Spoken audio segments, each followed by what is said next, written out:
В эфире телеканала «Якутия-24». Главные события уходящего дня. В студии работает Алексей Соколов. Здравствуйте. В Якутске прошел совет дальневосточных губернаторов и форум «Умный город». ЖДЯ намерена обеспечить загрузку линии Томот-Нижний Пестяк в обратном направлении за счет перевозок сжиженного природного газа. Зима начинается с Якутии. Участники фестиваля обсудили актуальные маршруты и турмаршруты и открыли экстремальный фотомарафон. Переправа Хатас-Павловск закрыта на неопределенный срок.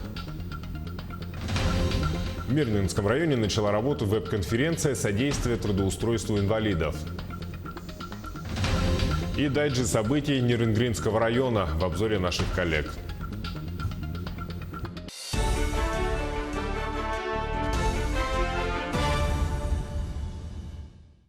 Успех реализации инвестпроектов зависит не только от того, насколько богат регион, но и от доброжелательности его управленцев. Об этом заявил дальневосточный полпред Юрий Трутнев, который находится сегодня в Якутске с рабочим визитом.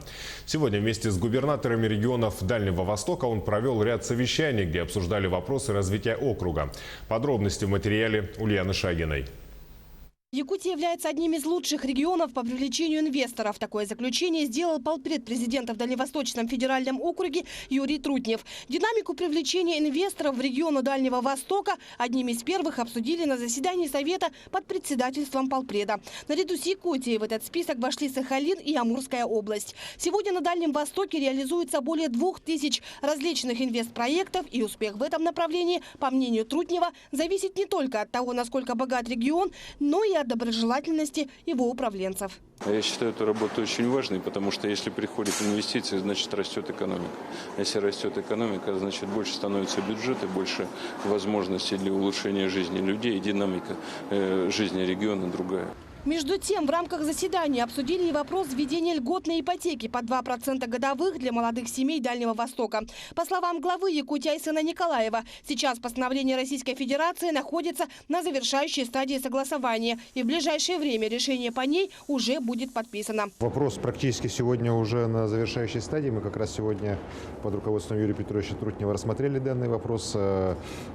Постановление правительства Российской Федерации находится уже на завершающей стадии согласования. Мы очень надеемся, что в ближайшие недели решение долгожданное о ипотеке под 2% для жителей, для семей, молодых семей Дальнего Востока будет подписано. Это решение позволит обзавестись жильем порядка 9000 молодым семьям Якутии. А строительство социальных объектов в рамках единой субсидии станет еще одним стимулом для развития региона в целом. В Якутии на эти цели выделено 6,7 миллиардов рублей. Из этих средств уже сдана школа номер 35 в Якутске. В 6 средних профессиональных учреждениях обновлена материально-техническая база. Также в этом году началось строительство второй очереди республиканского кардиологического диспансера, круглогодичного детского центра отдыха «Полярная звезда» и школы-сада в микрорайоне Кангаласы. Вы видите, что здесь у вас строится координационный центр, и это, в общем-то, большие затраты со стороны государства, но это важно и нужно. Президент принял решение о строительстве моста через Лену. Я думаю, что это существенным образом оживит и возможности для бизнеса, и для производства, и для жителей сделать это более удобным. Поэтому Якутия находится в тренде, она всегда занимает верхние строчки. Я здесь, в общем-то, бываю и всегда рад за республику, за ее динамику, несмотря на то, что в условиях довольно суровых, особенно в зимний период, сегодня мы находимся, если в Владивостоке плюсовая температура, то сегодня здесь минус 34, все это воспринимают вполне нормально. Также Трутнев отметил, что срыв сроков строительства социальной инфраструктуры в точках экономического роста Дальневосточного федерального округа может привести к потере бюджетных денег. В первую очередь губернаторы должны контролировать ход строительства. Мы сегодня по каждому субъекту посмотрели дорожную карту. Наибольшее количество губернаторов сказали, что даже по тем задержкам, которые сегодня в регионе есть, эти задержки будут исправлены и строительство войдет в график. На единую субсидию для строительства социальной инфраструктуры для регионов Дальнего Востока выделено на 3 года более 93 миллиардов средств федерального бюджета. Эти деньги пойдут на строительство школ, больниц, детских садов, спортивных площадок и учреждений культуры. Ульяна Шагина, Георгий Григорьев, Якутск. Среди обсуждаемых был вопрос и строительства аэропортов на Дальнем Востоке. Полпред президента отметил, по поручению Владимира Путина на территории Дальнего Востока должна быть построена наземная авиационная инфраструктура. Также Росавиации будет дано поручение разработать электронный сервис, с помощью которого будут вести мониторинг объектов в режиме онлайн. Причем он должен быть доступен каждому региону, а не только Росавиации. На особый контроль взят вопрос поддержки авиаперевозок пассажиров. На сегодня стоит задача обеспечить авиакомпании дополнительным финансированием, дабы помочь им субсидировать авиаперевозки внутри регионов, отметил Юрий Трутнев. Наша задача вместе с коллегами из Минтранса, Росавиацией, авиакомпаниями обеспечить следующее, чтобы эти объемы не снижались. Мы сегодня видим, что между региональными перевозками сумма сохранена. Большая работа еще предстоит для того, чтобы получить дополнительное финансирование для полетов в Москву. Решен вопрос с плоскими тарифами. Председатель правительства Дмитрий Анатольевич недавно подписал все соответствующие документы. И дано поручение в Чите председателям правительства для того, чтобы рассмотреть возможность помогать авиакомпаниям и субсидировать их внутри регионов. Особенно вот для Якутии эти вопросы очень важны. Забайкалье и других наших дальневосточных регионов, где на самолете внутри региона необходимо 4 часа. Мы занимаемся этим вопросом. Есть проблемы, трудности. Будем решать все вместе, сообща. С визитом в Якутске сегодня также находится министр строительства и ЖКХ России Владимир Якушев. Глава ведомства ознакомился с ходом реализации нацпроектов. В первую очередь с рынком недвижимости, переселения из ветхого жилья и проекте «Чистая вода». Как оценивает глава Минстроя возведенные объекты в Якутске? И достаточно ли квадратных метров жилья? Сюжет Юлии Великодной. Свой первый визит в Якутию руководитель Минстроя Владимир Якушев начал с посещения водоканала. Напомню, очистные сооружения, введенные в прошлом году, у жителей столицы региона вот уже год из-под крана течет чистая питьевая вода. Водоканал представил министру инвестпроекты, которые позволят добиться того же результата в других населенных пунктах республики. Город получил очень качественную воду. И самое главное, что мощность водоканала позволяет на сегодняшний день выдать по объему воду с запасом, что создает хорошие предпосылки для развития города, то есть для наращивания его потенциала с точки зрения жилищного строительства. И это, конечно, меня как профильного министра не может не радовать, потому что мы видим, что есть перспектива для застройки новых микрорайонов. Несмотря на активное возведение новостроек, проблема деревянного жилфонда для республики все еще остается актуальной. В рамках национального проекта «Жилье и городская среда» Якутии предстоит расселить 1 миллион квадратных метров аварийного жилфонда. До 2024-го новые квартиры должны получить 60 тысяч жителей Якутии. Как ускорить этот процесс, обсудили на совещании главы субъектов Дальневосточного федерального округа. Сегодня идет реализация федеральных проектов расселения из непригодного для проживания жилищного фонда. Это тоже тема для республики очень важная, потому что достаточно большое количество домов, где сегодня люди проживают, мягко говоря, в условиях, которые неприемлемы для 21 века. Поэтому, конечно, вопрос переселения очень важен. Между тем, улучшать внешний облик города помогают строительные компании. К примеру, новый квартал возводят в микрорайоне Сайсары. Но тормозит реализацию многоквартирного жилого комплекса региональный закон. Тем не менее, лидеры в сфере строительства заручились поддержкой Владимира Якушева. Жилищная застройка в Якутске идет достаточно активно. Вот есть хорошие перспективные микрорайоны, которые требуют сегодня в том числе и федеральной поддержки. Мы обсудили вопросы о том, что это может быть сделано как в рамках федерального проекта «Чистая вода», так и по другим направлениям, которые администрирует наше министерство. Действительно, эти вопросы заслуживают внимания, потому что в городе есть достаточно хороший спрос на жилье. На совещании в режиме видеосвязи руководители дальневосточных регионов отчитались по реализации нацпроектов. Владимир Якушев обратился ко всем руководителям субъектов Дальневосточного округа. И если руками не будем заниматься и не создавать строительный комплекс, то в конечном итоге ничего на территории Дальневосточного федерального округа происходить не будет. Если мы вместе с вами, министерство не открещивается от этой темы, и мы готовы в этой теме помогать, но только совместными усилиями. Если мы не будем с вами поддерживать и формировать качественных и полноценных застройщиков и проектировщиков, потому что качество проектных работ, которые сегодня в целом по России оставляют желать лучшего, и в том числе в Дальневосточном федеральном округе. И, как стало известно сегодня, строительство многоквартирного жилья в отдаленных арктических районах Якутии будет возобновлено с 2020 года в рамках нацпроекта «Жилье и городская среда» почти после 30-летнего перерыва. Юлия Великодная, Павел Пахомов, Якутск. В Якутске стартовал дальневосточный форум «Умный город. Комфортная среда для жизни». За 2 дня работы эксперты, практики, управленцы комплексно рассмотрят актуальные направления проекта «Умный город», который реализуется по всей России в рамках нацпроекта «Жилье и городская среда» и «Цифровая экономика». Участники форума обменялись ценным опытом внедрения новых практик перехода городской жизни на умные технологии. Первый день работы дальневосточного форума завершился подписанием соглашения о реализации пилотного проекта по цифровизации городского хозяйства «Умный город» в городе Южно-Сахалинске Сахалинской области. Есть некий стандарт, некий набор таких цифровых сервисов, которые мы сегодня предъявляем к нашим городам. Но на самом деле такого понятия, как умный город, его сегодня нет не только в России, но его и нету сегодня в мире. Поэтому здесь можно что угодно говорить, значит, про то, каким мы видим этот город. Но вот я считаю, что умный город – это тот город, в котором хочется жить. Вот, наверное, так можно дать определение тому городу, с которым мы связываем свою жизнь, связываем будущее свое лично, своей семьи, своих детей, своих внуков. Директор агентства по развитию человеческого капитала на Дальнем Востоке Сергей Ховрат посетил площадки чемпионата профессионального мастерства WorldSkills в Якутске. Он осмотрел оснащение площадок в Якутском колледже связи и энергетики. В прошлом году Минвостокразвитие выделило субсидию в размере 1,5 миллиарда рублей на переоснащение среднеспециальных учебных заведений по стандартам WorldSkills. Так Якутия получила 345 миллионов рублей. На эти деньги провели комплексную модернизацию в 6 колледжах и техникумах республики.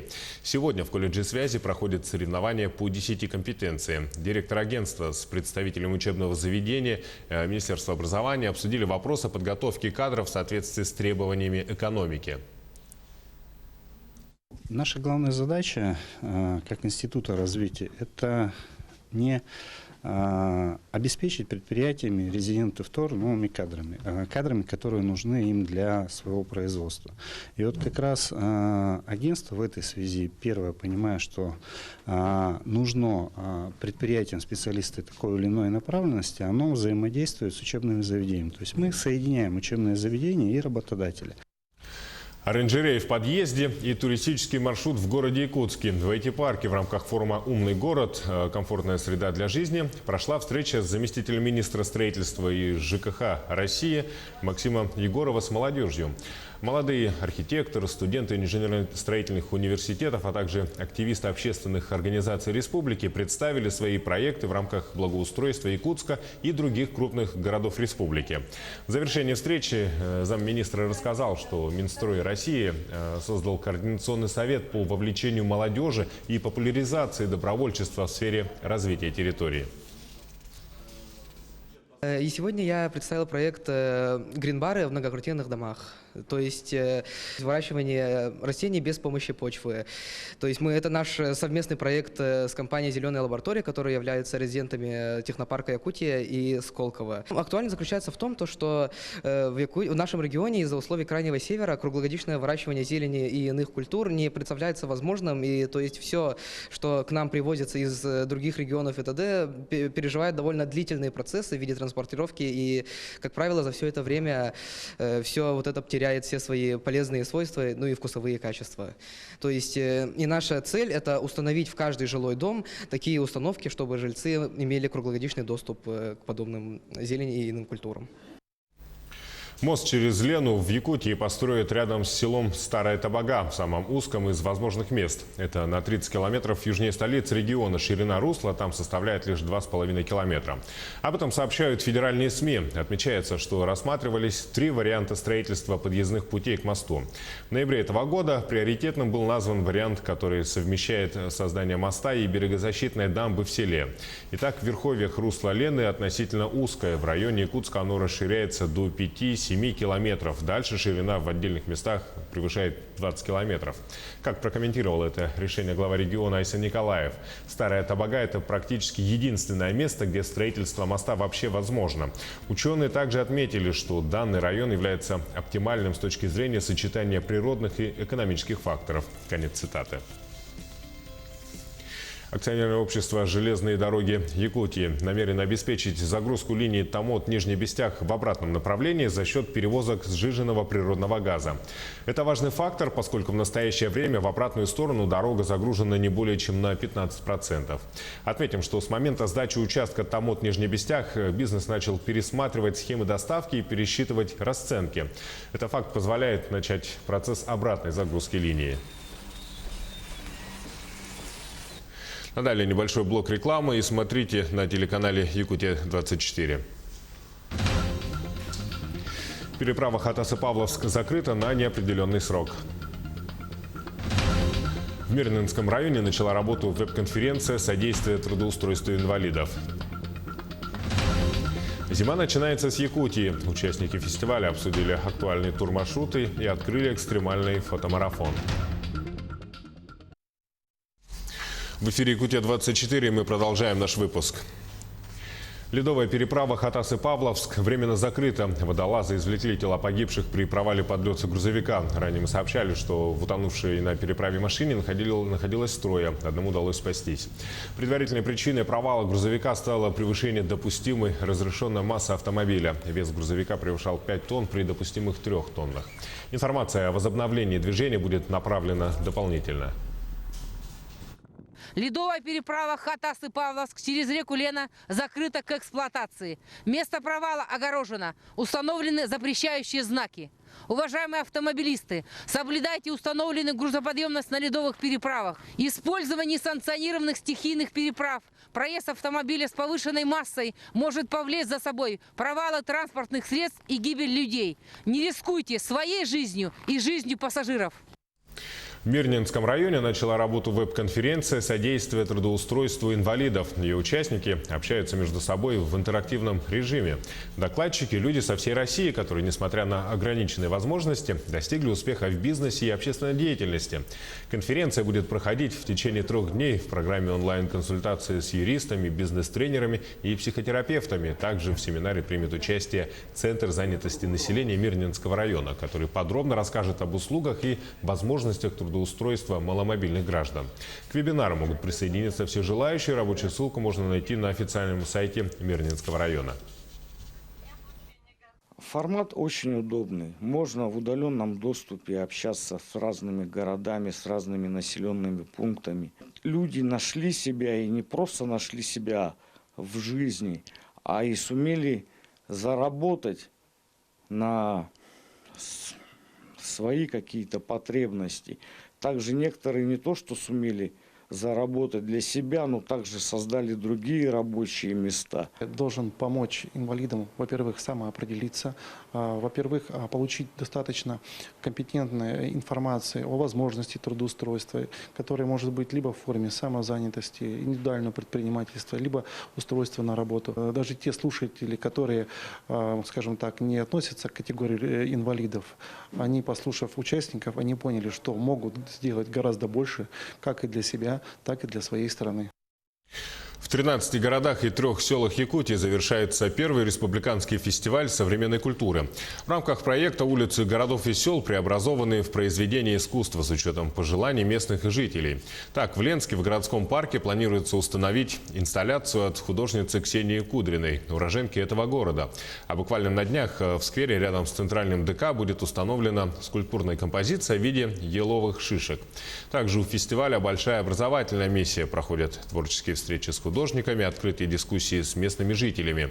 Так, сегодня в рамках программы фестиваля в Ленске в детском реабилитационном центре прошел мастер-класс для детей, на котором воспитанники центра рисовали облик своего города, каким бы они хотели его видеть в ближайшем будущем. Я бы хотела, чтобы в нашем Ленске стояло больше каких-нибудь статуй. Даже, например, въезд в Ленск.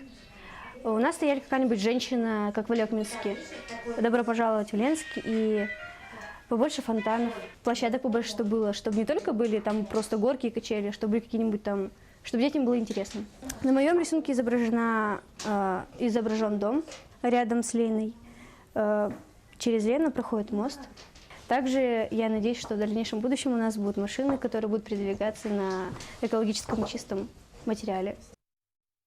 Продвижение местных туристических брендов на территории республики обсудили в Якутске. В рамках проекта «Зима начинается с Якутии» прошел круглый стол с деятелями искусства, правительства и предпринимателями.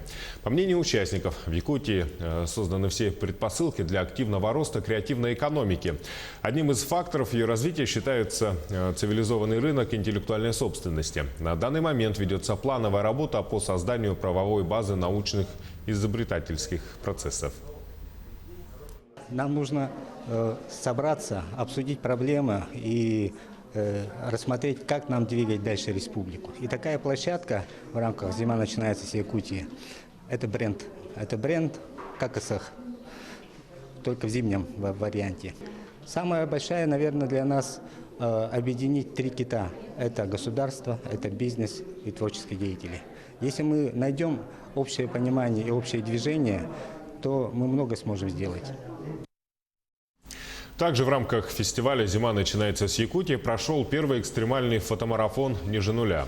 В нем приняли участие около 20 иностранных фотографов-любителей. Подробности в материале нашего корреспондента Юрия Осипова. Мариан приехал в Якутск из Словакии и живет здесь уже около 6 лет. За это время он привык к местным холодам. Фотография – это его хобби, поэтому ему сразу понравилась идея марафона. Мне кажется, что живем в такой среде, которая очень такая внимательная именно на картину. А таким образом, если удобно получается скомбинировать слово и картину, так чему-нибудь такому люди довольно быстро и сразу понимают. И часто много слов мы не помним, но картину запоминаем на много дней, даже недель. В марафоне участвуют только иностранцы, и это не случайно. По мнению организаторов, их фотоработы помогут якутянам посмотреть на Якутск немного с другой стороны. Тема фотомарафона – тепло холодного города. Она оставалась секретом вплоть до самого начала. Это некая игра слов, которая покажет наш город с более, так скажем, теплой стороны, с более уникальной стороны. То есть, как это можно понять? Наш город сам по себе очень холодный, морозный, суровый город. И вот это вот слово «тепло» мы как раз-таки увидим, как можно увидеть вот в этой вот морозной суете что-то такое, что будет согревать наши сердца и радовать глаза наших горожан и гостей. Оценивать работу участников будет профессиональное жюри. В него вошли фотографы, художники и организаторы марафона. По их словам, фотографии будут оцениваться по двум направлениям – объективному, профессиональному и субъективному. Субъективное – то, как любой эксперт понимает композицию, правильно донес информацию, этот фотограф да или нет. Оценивается по креативности, тоже субъективно каждый эксперт. И на основе общих оценок выставляется, кто победил, кто нет. Участники ограничены только во времени. За 3 часа нужно успеть сделать от 1 до 5 фотографий. Они могут фотографировать как на фотоаппараты, так и на обычные смартфоны. При таких температурах важно, чтобы выдерживали не только сами участники, но и их фотоаппараты. Мариан не стал утеплять свой фотоаппарат, но все-таки перестраховался и взял с собой запасную батарейку. Результаты марафона станут известны 1 декабря на открытии праздника Строганины. Лучшие работы участников будут транслироваться на теплых остановках Якутска. В будущем организаторы планируют сделать марафон традиционным. Юрий Осипов, Джилустан Иннокентьев, Константин Сметанин, Якутск.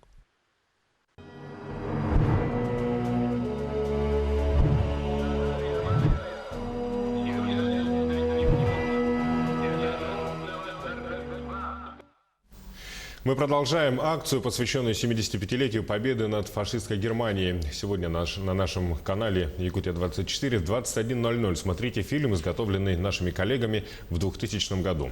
Мы решили сохранить фильм в изначальном виде, не подвергая редакции и монтажу. Напоминаем, в кадрах хроники будут показаны герои тех лет, ветераны, о которых и по сей день мало что известно. Поэтому, если вы увидите знакомые лица, просим вас обратиться к нам в редакцию и рассказать о событии либо о людях. Нам важна любая информация.